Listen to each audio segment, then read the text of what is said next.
Bonjour mes bien-aimés. Donc comme je vous disais en préambule, je vais commencer la première vidéo.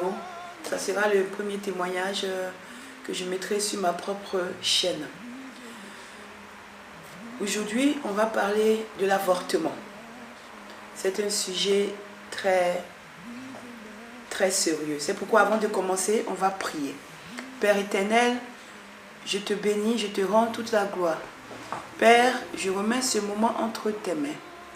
Tu as bien voulu, Seigneur, que ce témoignage puisse sortir. Malgré tout ce qui se passe, Seigneur, tu es fidèle. C'est pourquoi en ce jour, Seigneur, que le Saint-Esprit prenne contrôle total de tout mon être et que toi-même tu parles à travers moi, Seigneur, pour édifier, pour consoler, pour encourager, pour permettre à tes enfants de connaître la vérité. Sois béni, sois élevé et que tous ceux qui ne confessent pas ton nom soient rejetés, répudiés dans les abîmes maintenant au nom de Jésus-Christ de Nazareth. Merci Seigneur. Amen. Voilà. En fait, lorsque j'avais 17 ans, j'ai eu à rencontrer un garçon et on a eu une aventure. Donc on a voulu faire comme les grands. Donc moi j'avais pas conscience de ce que je faisais. Comme mes copines au lycée, tout le monde avait un petit copain, tout ça. Donc moi aussi j'ai eu quelqu'un. Et on avait des relations, je ne pensais pas à me protéger, je ne faisais pas attention. Et on a eu 2 relations. Et la deuxième fois, je suis tombée enceinte. Quand je suis tombée enceinte, je ne savais pas que j'étais enceinte, puisque évidemment, j'étais tellement naïve. Et c'est au bout de 2 mois et demi, je ne voyais pas mes règles. Et c'est même mon petit ami qui m'a dit, mais c'est bizarre, tu ne me parles pas de tes règles et tout. Et c'est là, il m'a dit, mais on a commencé à paniquer. Évidemment, on a commencé à se rendre compte qu'on a voulu jouer comme les grands et maintenant, ça risque d'être compliqué. Et dans ce cas, j'ai découvert que je suis enceinte parce que je suis allée prendre un test et j'ai découvert que je suis enceinte. Ça a été la panique totale. La panique totale parce que ma mère ne savait pas que j'étais enceinte, ma mère ne savait pas que j'avais un petit copain. Et moi, je faisais ces choses de grand parce que j'ai vu cet homme-là qui me plaisait et bon, pour faire comme tout le monde et tout ça. Maintenant, voilà le problème. Je suis enceinte. Que faire? Je ne peux pas en parler à ma mère parce qu'elle va me tuer. Je ne peux pas en parler. J'ai mon père que je n'ai pas connu, donc c'est ma mère qui était ma seule parente. Donc du coup, j'ai vu une fille à qui j'ai demandé si elle connaissait quelqu'un qui fait ce genre de choses parce que cette fille au lycée, tout le monde savait qu'elle faisait des trucs de grands, qu'elle faisait des avortements et tout. Et elle m'a présenté une dame, une maman. Et la maman m'a dit, ma fille, oui, je peux t'aider, mais il faut que tu me donnes à moi déjà 20 000. Et puis, je connais un homme qui fait ça, et lui, il prend 30 000 francs. Donc moi, j'avais pas d'argent. J'avais pas d'argent. Qu'est-ce qu'on a fait? Mon ami, il est parti, je ne sais pas comment il s'est arrangé, je ne sais pas ce qu'il a fait. Mais en tout cas, il est revenu avec les 50 000. Les 20 000 pour la maman que je lui ai remise. Et puis, on est parti avec les 30 000. Lorsque elle m'a demandé de partir avec elle, elle m'a dit que c'était en province. Bon, on dit province, on dit village en fait. Mais moi, pour vous dire à quel point on ne sait pas les choses en fait. Je ne me rendais même pas compte de ce que je faisais. Moi, je voulais juste avorter. Voilà, je voulais juste avorter et continuer ma vie. Je n'avais même pas conscience de tout ça, des risques, de ce que c'est, de la vie qui est en moi. On est parti dans ce village-là et quand on est parti, c'était très loin. On est arrivé dans ce village, elle m'a dit de prévenir personne. Donc j'ai prévenu personne, elle m'a pris, on a pris le car, on est parti. Et quand on est parti, on est arrivé, on nous a mis on a vu le docteur. Quand le docteur nous a vus, il nous a dit d'attendre. Quand on est arrivé, c'était une salle. Il y avait déjà des jeunes filles qui étaient dans la salle qui attendaient. Donc moi je suis arrivée, on s'est assis et tout ça. Et les filles sont rentrées. Après je ne les voyais pas sortir. Et mon tour est arrivé. Donc quand mon tour est arrivé, je suis partie. Je suis rentrée sans la dame. Et la dame, elle est partie. Elle m'a laissée, elle est partie. Quand je suis rentrée dans la salle, d'abord quand je suis rentrée, j'ai vu qu'il y avait des lits en fait. Et puis j'ai vu des filles dessus. Mais les filles que j'ai vues là, c'était des draps qui étaient couverts jusqu'à la poitrine. Donc, et puis on se regardait et je les ai regardées, me regardaient, mais... Oh Seigneur Jésus. On m'a dit de me déshabiller, je me suis déshabillée. Seigneur Jésus, je te demande pardon. Je demande pardon, même si, Seigneur, je me suis repentie, je te demande pardon. Parce que je ne savais pas ce que je faisais. Je ne savais pas ce que je faisais. Je ne savais pas ce que je faisais. Je suis rentrée dans cette salle, je me suis mise à nu. On m'a mis sur le lit. Et puis le pire de tout, c'est que on ne m'a pas demandé c'est quoi, tu as combien de trucs. Tout ce qu'ils m'ont demandé, c'est combien de mois tu as. Et moi, je ne sais pas, j'ai dit, je crois que c'est 2 mois et demi. Il a dit, ah ok, faut couche-toi. Et je me suis couchée. Et quand je me suis couchée, j'ai vu la dame là qui est venue me mettre le truc. Et puis c'est fini, je ne me suis plus souvenu de rien. Quand je me suis réveillée, j'ai senti cette grande odeur de médicaments. Une très grande odeur de médicaments. Ils m'ont prise, ils m'ont soulevée comme ça, les deux. J'ai vu, j'étais dans les vapes, dans les vapes parce qu'aujourd'hui je sais de quoi je parle, donc j'étais dans les vapes. Et ils m'ont prise, quelqu'un m'a pris à la tête, l'autre m'a pris au pied. Et puis ils m'ont déposé par terre, dans un coin. Quand ils m'ont déposé par terre dans ce coin, il y avait aussi d'autres filles qui étaient par terre dans ce coin. Mais il y en a une qui était réveillée, il y avait une qui dormait encore, je ne sais pas si c'était l'anesthésie ou je ne sais pas quoi. Et puis je voyais qu'ils avaient déjà fait monter encore une autre fille.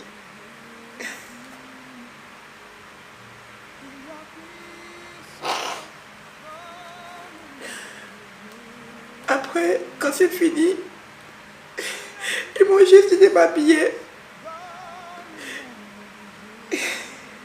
Et je me suis habillée et tout ce qu'ils ont trouvé à faire, c'est de me donner juste le médicament que je dois acheter. Et moi, je ne savais pas ce que c'était. Et puis, j'avais pas encore 18 ans. Et le docteur, il a dit, il faut que tu achètes ça parce que tu dois prendre ça pour éviter qu'il y ait des problèmes. Et puis, j'ai acheté ce médicament. J'ai acheté ce médicament plus tard, mais dans la salle, j'ai pris le papier et je suis sortie. Quand je suis sortie, je n'ai plus vu la dame. Comment rentrer chez moi, puisque je ne savais pas comment faire. Et en fait, la dame, elle vient, elle t'emmène, et puis, c'est comme si elle se met ailleurs pour voir ce qui va se passer, je ne sais pas. Donc moi, je croyais qu'elle m'avait abandonné. Et puis, quand je suis sortie, que je partais vers le car, c'est là que je l'ai vue. Je crois qu'elle me suivait. Et c'est là qu'elle m'a dit, ah, ça s'est bien passé et tout. On rentre. Mais avant de partir, je commençais à saigner déjà. Je commençais à saigner. Je voyais que je saignais. Et je lui ai dit, mais je saigne encore. Elle m'a dit, non, que le saignement va s'arrêter, c'est normal. Et quand on a pris le car, avant de prendre le car pour partir, dans tout ça, quand je vais finir, je vais en parler. Dans tout ça, je n'avais pas conscience, mes bien-aimés. Je n'avais pas conscience de, ça y est, j'ai fait l'avortement. Ça s'est passé, c'est fait. J'ai vu les filles qui étaient par terre, là, en train d'attendre, l'autre qui attendait leur tour. C'était comme à la boucherie, en fait. Si on me demande comment ça s'est passé, je ne peux même pas vous dire qu'est-ce qu'on va faire. Si on avait pris tous mes organes, je n'aurais même pas su. Puisque j'étais partie comme ça, naïvement. Donc on a pris le car et on est revenu à Abidjan. Et quand on est revenu,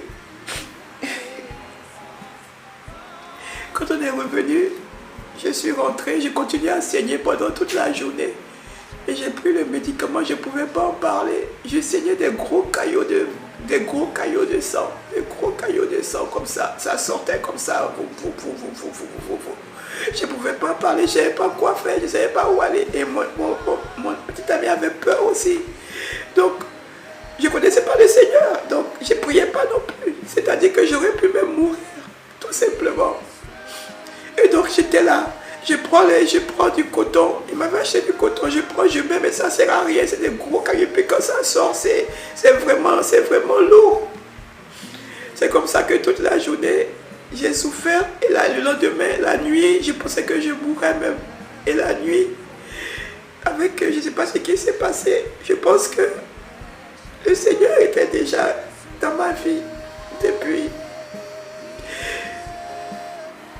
Les cailloux se sont arrêtés le lendemain et ça allait. Mais je voulais vous dire, bien aimé, que je pense que le Seigneur était déjà dans ma vie parce que j'aurais pu mourir sans savoir ce qui se passait. J'aurais pu aller en enfer. Je n'avais même pas conscience de ce que je faisais. J'avais aucune conscience. Je me disais, je suis enceinte, il faut que j'ai avorté, c'est tout. Donc voilà que c'est fini toutes ces années, j'avais 17 ans et voilà que je rencontre le Seigneur. Et le Seigneur, quand il m'a fait faire la repentance, la première des choses qu'il me dit, c'est « Tu as tué mon enfant, tu t'es pas encore repenti. » Et moi j'ai dit « Seigneur, quel enfant j'ai tué ?»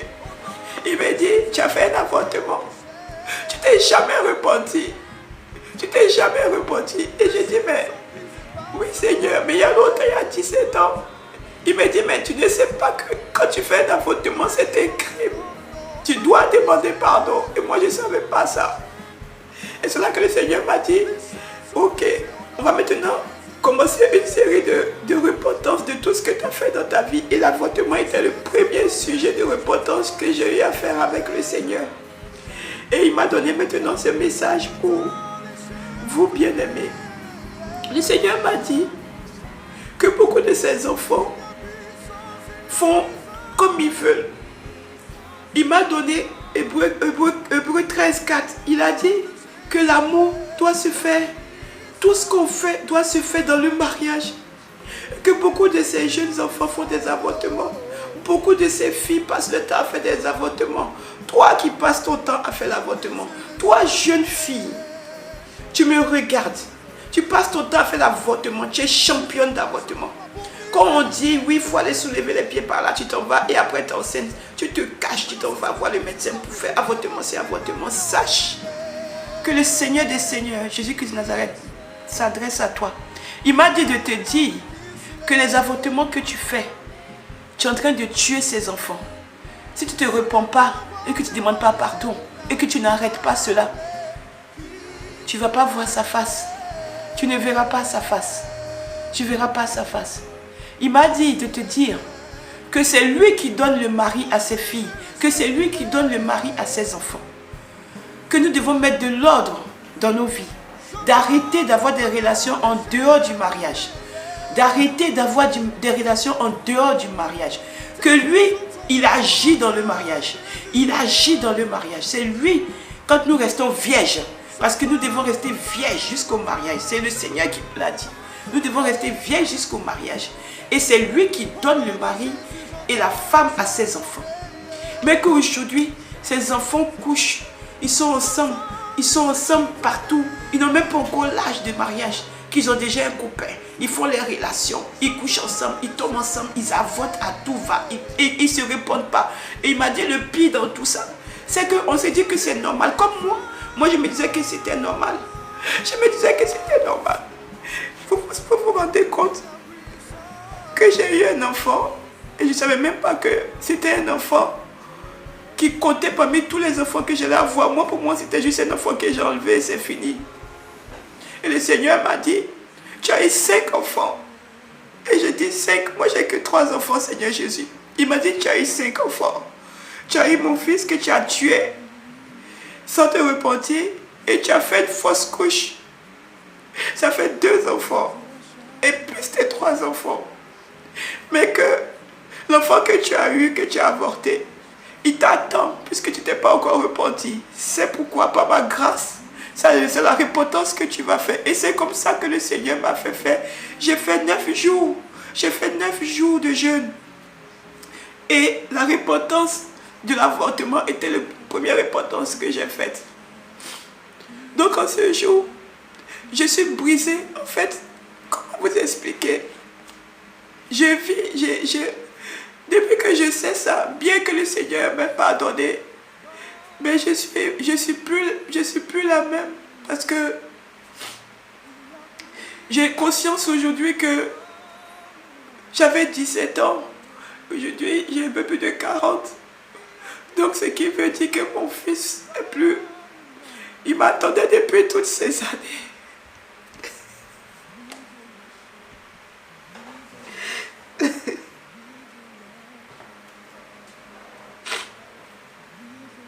Excusez-moi.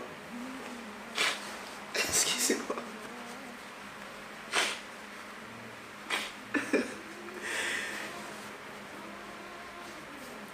Si j'étais morte là, j'allais arriver devant les portes de l'enfer. Et on allait me dire, tu es condamné à cause de l'avortement que tu as fait. Et j'allais rester comme ça, la bouche ouverte, bête. Et j'allais dire quoi? Je n'allais rien pouvoir dire puisque j'avais complètement oublié ce truc dans ma vie. Dieu est bon. Toi qui as des difficultés, qui ne sais pas comment faire pour avoir l'enfant que tu portes. Tu ne sais pas comment faire parce que tu sais que ce que tu as fait n'est pas bien. Ou tu sais que tu as couché avec quelqu'un et que la personne ne peut pas reconnaître l'enfant. Ou tu as fait quelque chose que tu sais que tu ne peux pas garder cet enfant. Je t'en supplie, par les compassions de Christ, par les compassions de Jésus, je t'en supplie, n'avorte pas. Je t'en supplie, n'avorte pas. Je t'en supplie, n'avorte pas cet enfant.